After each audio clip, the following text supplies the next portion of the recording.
जी नाजरीन अस्सलाम वालेकुम। उम्मीद करता हूँ खैरियत से होंगे। अल्हम्दुलिल्लाह मैं भी बिल्कुल ठीक ठाक हूँ। अल्लाह ताला का बड़ी एहसान है। तो आज के इस नए ब्लॉग और नए एपिसोड में आप सबका वेलकम कि आप अपनी मोहब्बतों से नवाज रहे हैं और हमारा जो है ना वो सीरीज़ को देख रहे हैं, चैनल को देख रहे हैं। तो आज फिर मेरे साथ आदिल भाई आ गए। आदिल भाई अस्सलाम वालेकुम। वालेकुम अस्सलाम। क्या हाल है? ठीक जी ठाक है? खैरियत अल्हम्दुलिल्लाह। तो बहुत शुक्रिया, थैंक यू जितने भी नए दोस्त हैं जिन्होंने हमारे चैनल को नया सब्सक्राइब किया है और कमेंट्स करते हैं और वीडियोस को आदिल भाई की स्टोरी को लाइक करते हैं, चंदू भाई की स्टोरीज और उमैर भाई की जितनी भी वीडियोस हैं उनको लाइक करते हैं, कमेंट्स करते हैं। बहुत सारे ऐसे दोस्त हैं, तो नाम अभी मुझे उनके नहीं याद क्योंकि माशाल्लाह हर रोज़ जो है ना वो बहुत सारे दोस्त जो है वो और नए आते हैं हमारे मेहमान। और कुछ लोग तो आदिल भाई इसी मुंतजिर होते हैं, इसी इंतज़ार में होते हैं कि जैसे ही आदिल भाई की स्टोरी आए हम सबसे पहले कमेंट हम करें। ये उनकी बड़ी मेहरबानी, हमारी स्टोरी को लाइक करते हैं या फिर हमें पसंद करते हैं। बिल्कुल। हमें भी उनसे इतना ही प्यार है जितना उनको हमसे। तो बस कोशिश करते हैं कि अब तक जो है वो सही आपकी रहनुमाई कर सकें, जो हमारे पे आप बीती आपके को जो है वो कन्वे कर सकें सही तरीके से। जी बिल्कुल ऐसे ही है। तो तो देखते हैं कितनी किस हद तक कामयाब मुझे होते हैं। बहुत खुशी होती है जितने भी भाई जो है ना वो कमेंट्स करते हैं, तो आपके सवालात के जितने भी जवाबात हैं हम कोशिश करते हैं कि उनका जवाब दे सकें। लेकिन नेक्स्ट जो है ना वो जो भी वीडियो होगी ना तो उसका ये होगा कि उस वीडियो के ऊपर जितने कमेंट्स होंगे एक दिन तक हम उनका जवाब देंगे। मतलब आज वीडियो ये मैंने अभी अपलोड कर दी है, जब नेक्स्ट वीडियो अपलोड करनी है ना उस वीडियो तक इस वीडियो के जो कमेंट्स हैं ना उनके रिप्लाई करेंगे और उसके बाद जो नेक्स्ट वीडियो होगी उस वीडियो के जो कमेंट होंगे नेक्स्ट वीडियो तक उसके कमेंट्स के रिप्लाई करेंगे, जवाब देंगे आपको। तो नहीं, इसमें ये है कि बड़े सारे दोस्त इससे हैं जिन्होंने कहा है कि हमारा नाम लें वीडियो के अंदर। अच्छा। तो अभी तो माजरत, तो नेक्स्ट अभी जब आएंगे तो उनका नाम जो है वो लिख लेंगे, हम साथ बिल्कुल। में नोट कर उनमें लेंगे। से चंद जो है ना वो तो मुझे अभी याद हैं जो ताज़ा मैंने देखे हैं। एक राना शबीर साहब हैं वो हाँ, सहीवाल से हैं, एक भाई हैं वो कदीर खान हैं वो गखड़ से हैं,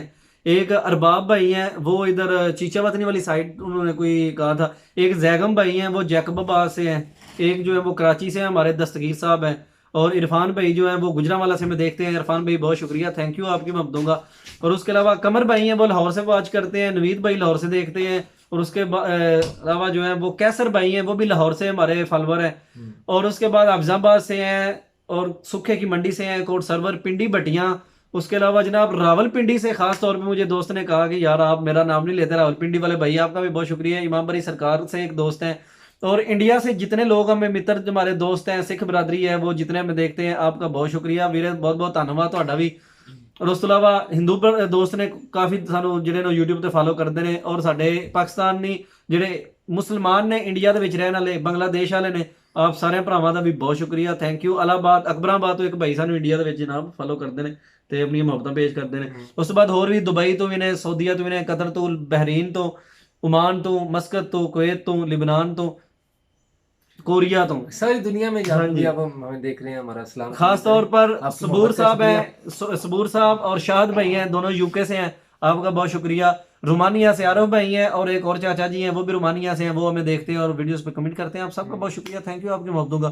तो आदिल भाई नेक्स्ट हम अपनी स्टोरी शुरू करते हैं जी बिल्कुल। कि लास्ट टाइम आप पहुंच गए थे कि जब पुलिस वालों ने आपको उधर उतार दिया हाँ जी। सख्त बारिश में, तो आपको ना उधर के रहे ना इधर के रहे।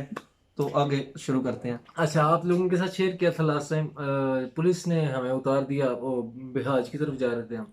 लास्ट शहर है वो ना, बोस्निया और क्रोशिया, जो है वो बॉर्डर बॉर्डर के ऊपर वो शहर है। अच्छा। बिहाज साथ अच्छा। क्रोशिया का बॉर्डर लगता है। उस पे उन्होंने कैंप बनाया हुआ है, तो वहाँ पे जाना होता है, सारे रिफ्यूजीज जो है वहाँ पे जाते हैं। अच्छा। तो पुलिस वालों ने हमें उतार दिया, वो बस ट्रेन से उतार के बस में बिठा के इलाका गैर में उतार दिया। अच्छा। अब वहां से पता ही नहीं था हमने जाना कहाँ पे है, कभी इधर भाग रहे हैं, कभी तो बारिश है, कोई छत मतलब सर के ऊपर शेड नहीं है, कोई कुछ नहीं है, कोई छुपने को जगह नहीं है, कोई बैठने की जगह नहीं है। तो एक तरफ भी पुलिस खड़ी होगी, दूसरी तरफ पुलिस खड़ी होगी। तो ना हम इस तरफ जा सकते थे ना हम वापस आ सकते थे। तो फिर ये था कि ठीक है,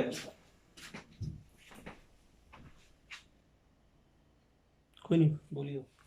अच्छा, फिर ये था कि हम जो है रास्ते का पता नहीं था, लेकिन हम हमारे साथ तो लड़के थे कि जिनको जो पहले बिहार रह गए हुए थे, वापस जब वो क्रोशिया से डिपोर्ट हुए तो बैक जो है उनको उन्होंने वो जो है सरायवो शहर वहाँ पे डिपोर्ट कर दिया। क्योंकि बड़ी सारी तंगी देते हैं, बहुत परेशान करते हैं। बंदा पकड़ा जाए तो दोबारा पिछले शहर में रिपोर्ट कर देते हैं, बिहाज में नहीं करते। अच्छा और दोबारा वहां से बिहार जाना पड़ता है अच्छा। ट्रेन, वो ट्रेन पे बैठ के। हम्म। तो लड़के थे हमारे पास पुराने, जो वहाँ पे रह के गए थे, तो उन्होंने हमारी रहनुमाई की कि इस तरफ जाना है, ऐसे ऐसे करना है। तो उन्होंने कहा जी पटरियों, ट्रेन की पटरियाँ जा रही हैं, ट्रेन की पटरियों के उस तरफ होके ना बैठ गए।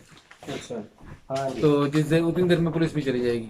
अच्छा हम ट्रेन की पटरी जो है वो क्रॉस करके तो बैठ गए। अब सब ये सड़क जा रही है, सड़क के दोनों तरफ पुलिस खड़ी है, सड़क के साथ साथ ना ट्रेन अच्छा। की पटरी चल रही है। हाँ हाँ हाँ। तो पटरी थोड़ी सी ऊंची थी, हम पटरी के दूसरी तरफ जाके ना हम बैठ गए। बारिश हो रही थी तेज, बारिश के अंदर बैठे हुए, शूज खराब है और पाँव सारे गल गए हुए हैं, कोई हालत नहीं। और है मजबूरी थी बारिश के अंदर बैठना, ऊपर से उतरा उतरा, मतलब वो घास थी, जंगल था, पता नहीं यहाँ पे क्या है क्या नहीं, सांप है बिच्छू है, कोई पता नहीं। अच्छा तो वो जो, अच्छा, कुछ देर बाद जी वो लड़का कहता है थोड़ा सा चलना शुरू करते हैं, अच्छा इस तरफ जाना है, मतलब जहाँ पे हम बैठे थे उसकी बाईं तरफ, लेफ्ट साइड पे जाना था। तो उठे हम, वो थोड़ा सा टेढ़ा होके ना, ये पटरी ऊंची थी ना, तो उस तरफ से नजर ना आए, थोड़ा सा टेढ़ा होके हम चलना शुरू हो गए। तो हर काफ़ी देर चलते गए चलते गए चलते गए। तो फिर इतनी देर में ना सब और बंदों की आवाज़ आने लग पड़ी साइड से, इधर भी काफ़ी सारे बंदों ने वहाँ पे मतलब उतारे थे। हाँ तो खैर हम छुप गए, क्योंकि वो बंदे हमारे साथ मिलते तो हमारा ग्रुप बड़ा हो जाना था, फिर पकड़े जाना था, फिर मसला अच्छा हो जाना था, पुलिस खड़ी थी वहाँ पे। तो काफ़ी दूर जाने के बाद ना हमें एक पेट्रोल पंप नजर आया। अच्छा पेट्रोल पंप हमें नजर आया वहाँ पे। तो पेट्रोल पंप के ऊपर ना, पता है वो जहाँ पे वो पेट्रोल डालते हैं उसके ऊपर शेड बना होता है, वो लकड़, वो उन्होंने वो छत छत सा डाला होता है पेट्रोल पंप के ऊपर वो उसके नीचे वो मशीनें लगी होती हैं पेट्रोल जिससे भरते हैं। वहां पे हम ना उसके नीचे चले गए। ले हमें ये था कि पेट्रोल पंप वाला जो है ना वो शिकायत कर देगा पुलिस को। जाहिर बात है, उसकी दुकानदारी है, पीछे उसकी शॉप थी, जैसे पंप के साथ शॉप होती, वो हम्म। शॉप थी। तो साथ में जो है वो बाहर आके मुसाफिर खड़े हो गए इतने ज़्यादा, अच्छा कोई हालत नहीं, बेयारो मददगार, कोई पैसे नहीं पास किसी के, बड़ा किसी को होंगे पैसे बंदों के पास, लेकिन ये है कि ज़्यादातर जो है वो लाचार ही थे कि किसी जगह पहुंचते हैं तो फिर पैसे घर से मंगवा लेंगे। अच्छा तो खैर वो लड़कों के पास, के पास जिनके पास पैसे थे उन्होंने सामान सामान लिया दुकान से। हम्म। तो उसने अभी मैं कहा कि टैक्सी चाहिए आपको, टैक्सी करवानी है, पंप वाले ने कहा। पंप वाले ने। अच्छा हाँ कहा बिल्कुल टैक्सी करवानी है। उसने कहा टैक्सी वाले का नंबर मैं देता हूँ, कार्ड देता हूँ, तो कार्ड से नंबर दे के तो आप उससे रब्ता कर लें, क्योंकि अभी वो जो है पेट्रोलियम चल रही है, पुलिस है, इस टाइम तो नहीं आएगा, लेकिन वो सुबह के टाइम 4 से 5 बजे के दरमियान वो आ जाएगा। अच्छा हमने कहा ठीक है आप दे दें हमें। तो एक तो वो वहाँ से सरायवो से जो है वो 20 22 25 यूरो की टिकट लेके आए ट्रेन की। अच्छा वहाँ पे बैठ के तो उसने कहा जी 25 यूरो एक बंदे से टैक्सी वाले लेगा बिहाज लेके जाने के लिए। अच्छा। हाँ, अब वो 25 यूरो कहाँ से लेके आए हम। और वो जो है उसके बाद ठीक है जी, कुछ ना कुछ कर लेंगे, साथ लड़के थे, लड़कों ने मिलजुल कर उन्होंने कहा ठीक है जी देख लेंगे। वो है सुबह का टाइम, सारी रात वहाँ पे शापर थे हमारे पास, शापर ऊपर चढ़ा के ना, पाँव से, वो बड़े बड़े शापर होते हैं, वो पाँव के ऊपर से चढ़ा के ना सर के ऊपर ऐसे करके ना, सर तो सर के ऊपर से ऐसे लपेट लेते हैं शापर को, होए और वो होए। ऐसे करके लेट जाते हैं शापर के अंदर, फिर उन्हें ठंड नहीं लगती। सही हो गया। तो वो बहुत बहुत बड़ा शापर होता है, उसके अंदर एक बंदा पूरा आ जाता है, लेकिन पूरा टेढ़ा होके, मतलब अच्छा शापर के अंदर घुस के ना पूरा, और शापर को ऊपर से ऐसे करके बंद कर लेते थे। तो अच्छा। फिर वो अंदर, वो सांस की वजह से भी अंदर नमी पैदा हो जाती है, और वो थोड़ा सा ना उसमें ठंड नहीं लगती। बिल्कुल उसमें ऐसे ही। लेटे रहे सुबह तक। तो सुबह को जब वो हार्न की आवाज़ें आई कि टैक्सियाँ आ गई हैं, टैक्सियों को बुलाने की जरूरत नहीं पड़ी, टैक्सी खुद ही आ गई, वहाँ पे अच्छा पंप पे आ जाती हैं टैक्सी, अपने आप आ जाती हैं। सही हो गया। तो हमें ज़रा पता लेट चला। तो है बंदे जाते कि मतलब 25 25 यूरो बिठा लेते हैं फी बंदे से, तीन चार पीछे बिठाते हैं, एक आगे बिठाते हैं बंदा, और वो ले जाते हैं बिहाज। हम्म। और हमने बात की एक टैक्सी से उठे, उसने कहा जी 25 25 यूरो जाओ एक बंदे से लेंगे। अच्छा और मेरे पास पैसे बिल्कुल भी नहीं थे, 1 यूरो भी नहीं था। वो लड़के से साथ, तो वो मेरे साथ पीछे रहे हुए थे तुर्की के अंदर, और अच्छा वक्त गुजरा। उसने कहा आदिल भाई कोई मसला नहीं, आपके पैसों का कर लेते हैं। अच्छा तो मैंने कहा ठीक है। तो वो हमने ना टैक्सी करवाई, टैक्सी पे बैठे और बिहार चले गए। बिहार में और 25 25 यूरो मुझे उसने एक बंदे से लिए, अच्छा 5 बंदे थे टैक्सी के अंदर। तो मेरे ख्याल से उसका 125 यूरो उसको मिल गया, उसमें आधा घंटा भी टैक्सी चली होगी, अच्छा। बिहार चले गए। हाँ। बिहार उसने वो कैंप था, बिहार बिरा सेंटर में, कैंप। सेंटर जो मेन शहर की जगह होती है उसको सेंटर कहते हैं। तो वो बीरा कैंप, बीरा नाम था उसका। वहाँ पे उन्होंने ना जो है टैक्सी वाले ने उतारा, उसने कहा जी इस तरफ चले जाएं, सामने कैंप है। अब सब उतर गए, कैंप की तरफ चले गए। वहां पे देखा जी कैंप के बाहर बंदे कोई चादर लेके लेटा हुआ है, बारिश ऊपर से हो रही है, एक शेड के नीचे ना इकट्ठे हो गए एक दूसरे के ऊपर, टांगों में टांगे डाल के बंदे, इतनी सी ऊपर से शेड की जगह होती थी ना कि बारिश नहीं पड़ती, उसके नीचे बंदे दो दो तीन तीन होके ना इकट्ठे वो लेटे हुए थे कि बारिश ना ऊपर पड़े। मतलब इतनी अजीब सूरत हाल, इतनी क्या कहते हैं वो तकलीफ दे कि वो कोई बंदा सोच नहीं सकता।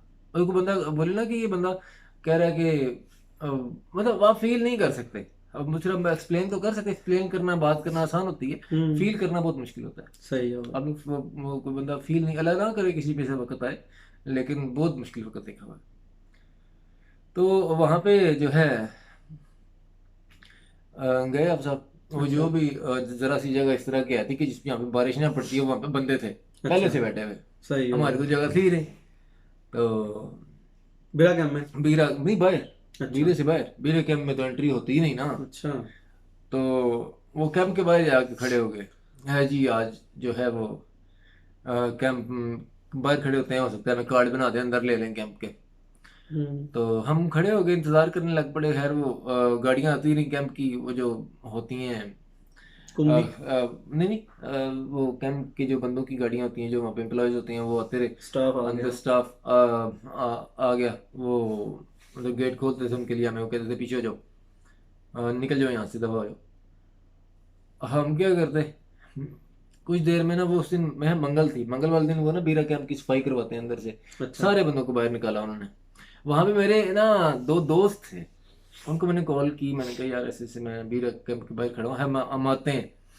वो खैर उसके बाद तो उन्होंने कॉल ही रिसीव नहीं की ना। अच्छा। ये वहां पे यार देखें, हम किसी से इतराज नहीं कर सकते कि उसने हमारी हेल्प नहीं की, क्योंकि वो जगह इस तरह की है कि वहां पे कोई अपनी हालत से बंदे तंग होते हैं। तो कोई किसी की हेल्प क्या करेगा? ये तो बंदा कहीं पे सेट हो तो बंदा किसी को बोल दे यार मेरी थोड़ी सी हेल्प करो, तो वो बंदा ना करे तो फिर बंदे का एतराज भी बनता है। लेकिन ये कि जिसका दिल करे करे, जिसका दिल करे ना करे, कोई मताहत तो नहीं हमारे कि जिसने जाहिर बात है, जिसने आपसे कोई तलक रखना है वो आपकी कर देगा, जिसने नहीं रखना वो ना रखे, वो मतलब वो नहीं करेगा, वो तो लग जाता है।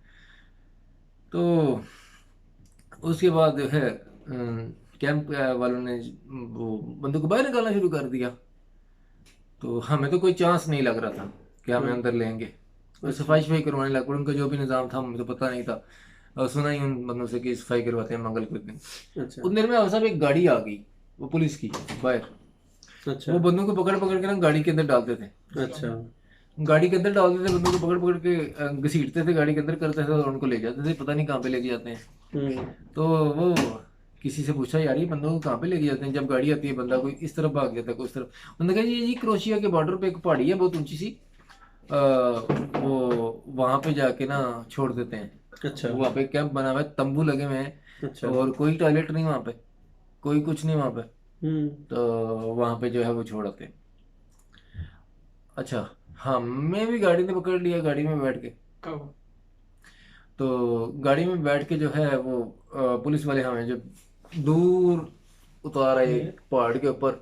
हमें पता भी नहीं था कि ये कहाँ पे लेके जा रहे हैं। एक पहाड़ था, क्या मैं आपको बताऊँ, इतना ऊंचा कि वहां पे पैदल जाने लगे ना तकरीबन 1 घंटा लगता है वहां से, बीरा कैंप से पहाड़ चढ़ते, बहुत ऊंचा पहाड़। उसके ऊपर कैंप बना हुआ है, तंबू लगे हुए हैं। तंबू जिस तरह टेंट नहीं होते, टेंट लगे हुए हैं, टेंटों के नीचे बंदे ना जमीन के ऊपर सोते हैं, फर्श के ऊपर, और पहाड़ के नीचे वो कच्ची जमीन है उसके ऊपर सोते हैं बंदे। हम्म।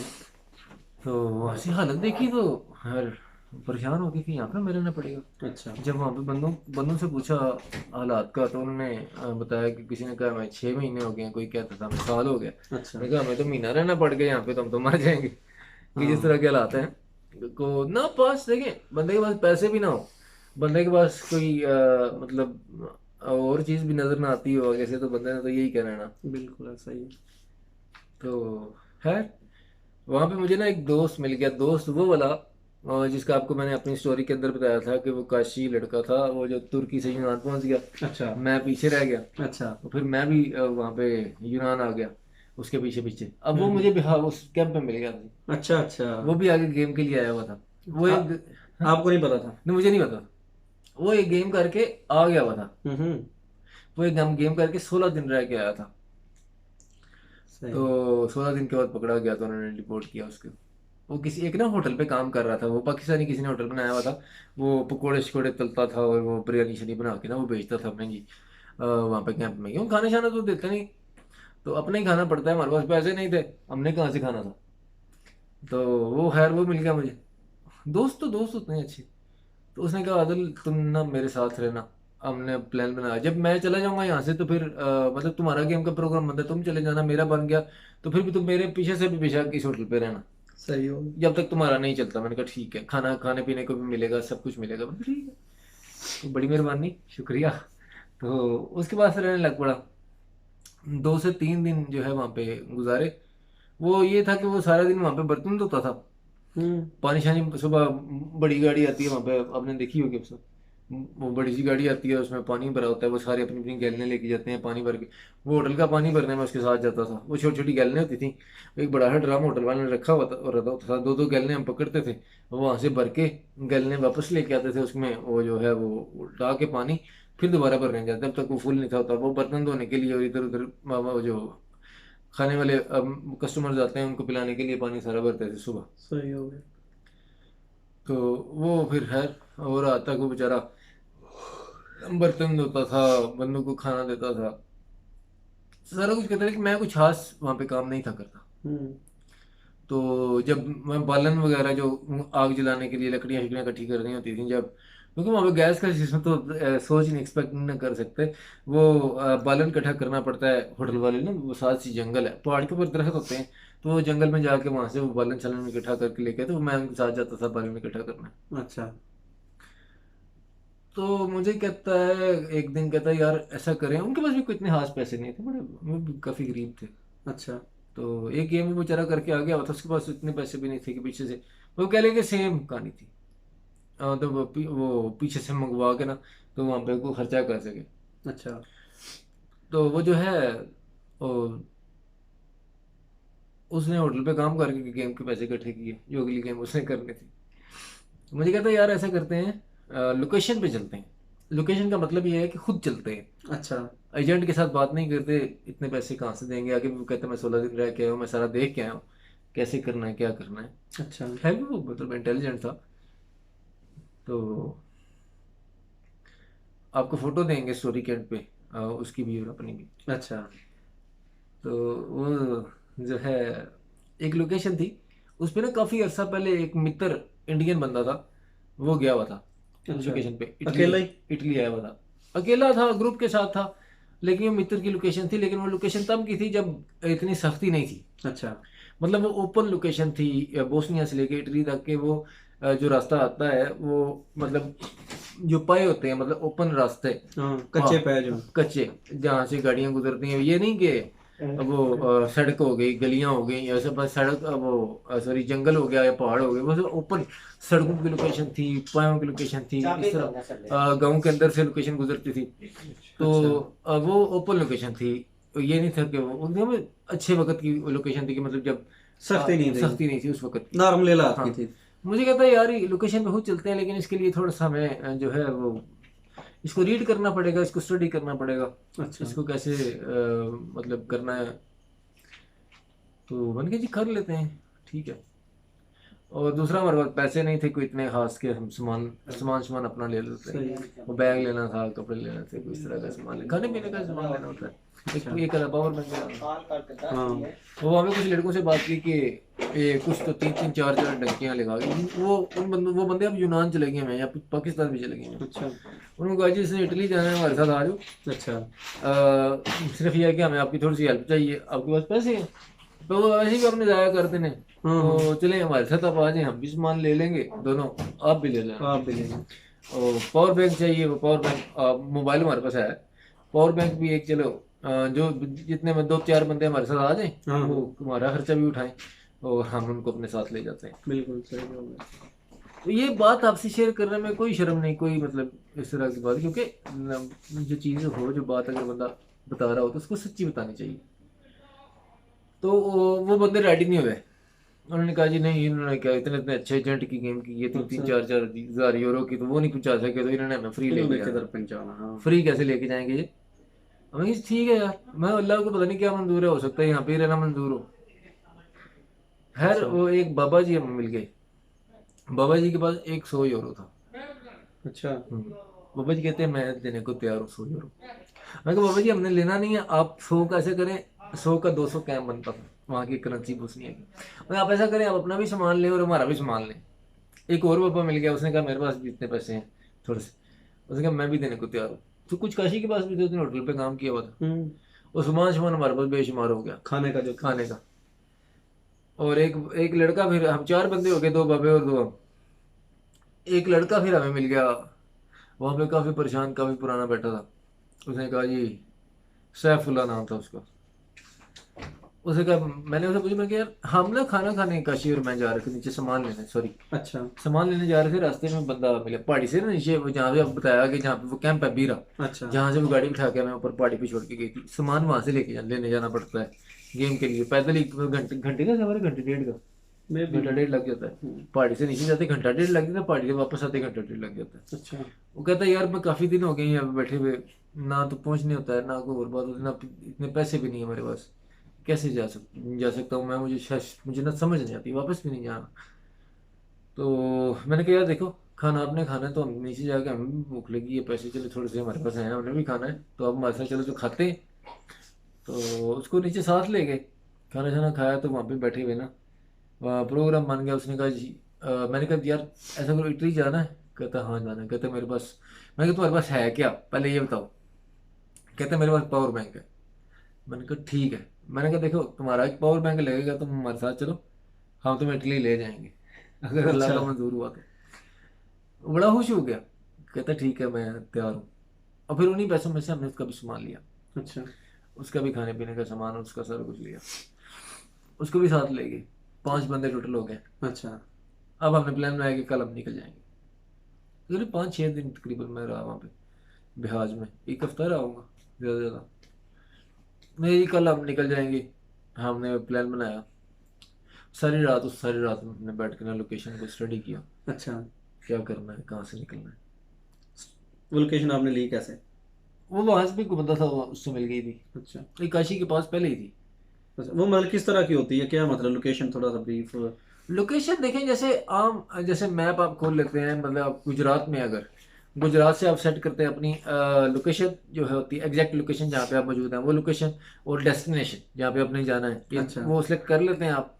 लाहौर, गुजरात से लाहौर का आपको वो सफ़र बताएगा, गाड़ी से देखेंगे गाड़ी का बताएगा, अब बस से देखेंगे बस का बताएगा कि इतने घंटे लगेंगे और ये जो है रूट है। अच्छा और पैदल का देखेंगे तो पैदल का बताएगा वो इतने दिन लगेंगे, इतने घंटे लगेंगे, और ये रूट है, इस रूट से आप पैदल जा सकते हैं। वही लोकेशन होती है, उसकी स्टार्टिंग पॉइंट जो है वो बिहार सेलेक्ट कर लेते हैं, अच्छा और एंडिंग पॉइंट जो होता है उसका इटली का पहला शहर जो तरीस था अच्छा वो होता है। और वो उसका जो रूट जो है वो पैदल सेलेक्ट कर लेते हैं, वो अच्छा। पैदल रूट से वो उसका बता देता है वो रूट क्या क्या है। हम्म। लेकिन वो जो लोकेशन हमारे पास थी उससे पता लग जाता था ना कि यहाँ से मतलब ये बंदा राइट टर्न होगा, बस साथ साथ उस पे ना वो पिन ड्रॉप करते जाते हैं, जहाँ जहाँ से बंदा गया हो वो लोकेशन के ऊपर पिन ड्रॉप हुई होती है, कि हम्म। मतलब पता लग जाता है ये बंदा ऐसे ऐसे गया हुआ है, इस रास्ते से ये गली पकड़ी हुई है इसने, इस पहाड़ पे चढ़ा हुआ है ये बंदा, इस हम्म। खाई के अंदर जाके ये चढ़ा हुआ है बंदा, ये फलाना ये चश्मा इसने ऊपर से क्रॉस किया हुआ है, ये रोड जो है मेन रोड ये इसने ऊपर से क्रॉस नहीं की भाग के, इसने नीचे पुल से मतलब नीचे से क्रॉस किया घर से। ये मतलब ऐसे मतलब काफ़ी सारे बंदों को अंदर से नहीं समझ आएगी हम्म। क्योंकि लेकिन काफ़ी सारों को आएगी भी। मैं बट इशारे बातें करते हैं वहां पे, आपको बताते हैं जो पिन्स लगी होती हैं हाँ जी, कि यहाँ से आपने इधर हाँ जी, उधर जाना। इधर उधर जाना है। बिल्कुल सही हो गया। तो बाकी अगले दिन का प्लान बन गया, निकलेंगे, सारी रात लोकेशन को स्टडी किया। अच्छा स्टडी करने के बाद सुबह हो गई, सुबह उठे, जो कुछ थोड़ा सा सामान रहता था वो पराठे बनवाए होटल वाले से ही, सब ने 10-10 अपने बैगों में रख लिए पराठे ठंडे करके, अच्छा। कि वो खाते रहेंगे भूख लगी तो। सही हो गया। तो ऐसे हमने जो है वो अगले दिन तैयारी पकड़ी, नहाए जाके उसी टैंकर के नीचे जहाँ से पानी भर के लाते थे रोज़। अच्छा तो कपड़े शपड़े पहने, बैग शैग पहने, और अपना डंगी के लिए रेडी। अच्छा